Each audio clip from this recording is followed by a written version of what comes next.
Hi friends, this is Srividya here. Today I will be reading Mahabharata by C. Rajagopalachari, Chapter 102, Yuddhishtira Rules.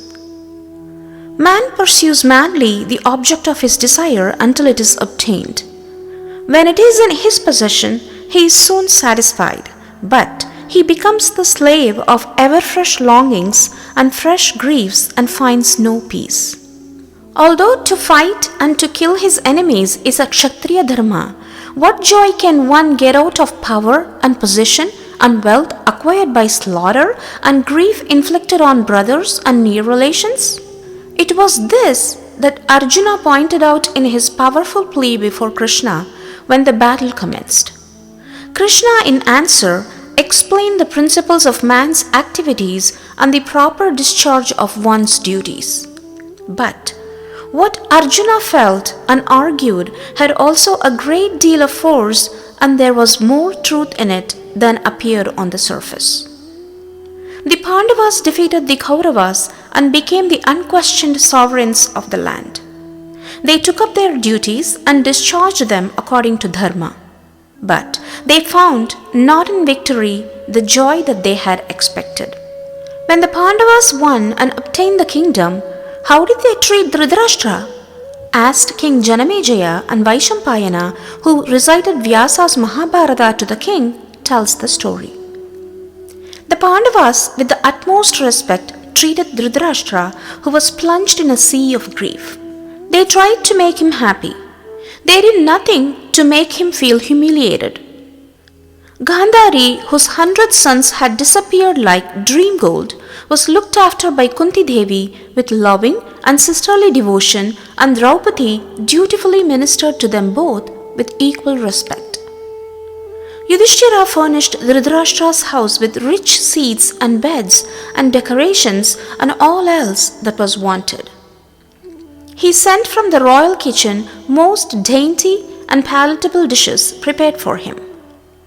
Kripacharya lived with Dhritarashtra and kept him company. Vyasa comforted him with instructive stories of olden times calculated to assuage his sorrow. In the administration of affairs of the state, Yuddhishtira consulted Dhritarashtra and conducted himself so as to give him the feeling that in truth the kingdom was ruled on his behalf and that he, as the eldest member of the family, was still the supreme authority.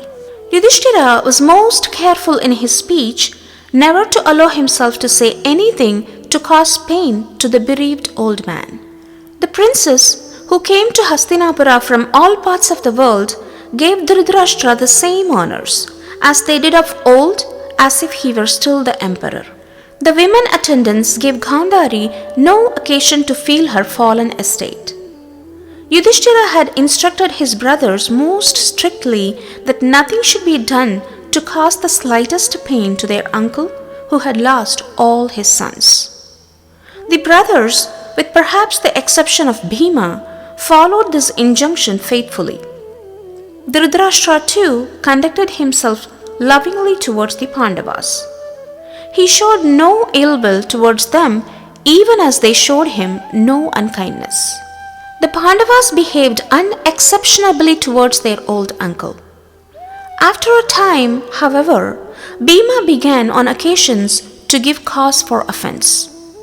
He would sometimes, in impatience, countermand the old man's instruction. He would let Dhritarashtra hear these words like, "Those perverse cousins of ours have themselves to thank for their destruction." It was not possible for Bhima to forget or forgive Duryodhana, Karna, or Dushasana. Gandhari felt intensely grieved when she noticed that Bhima uttered words which pained Dhritarashtra. She was, however, a noble and enlightened soul. Whenever she felt pained at what Bhima said, she would look at Kunti and find peace. For Kunti was a veritable embodiment of dharma and inspired forbearance.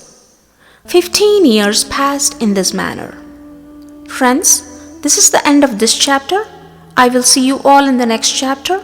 Until then, bye.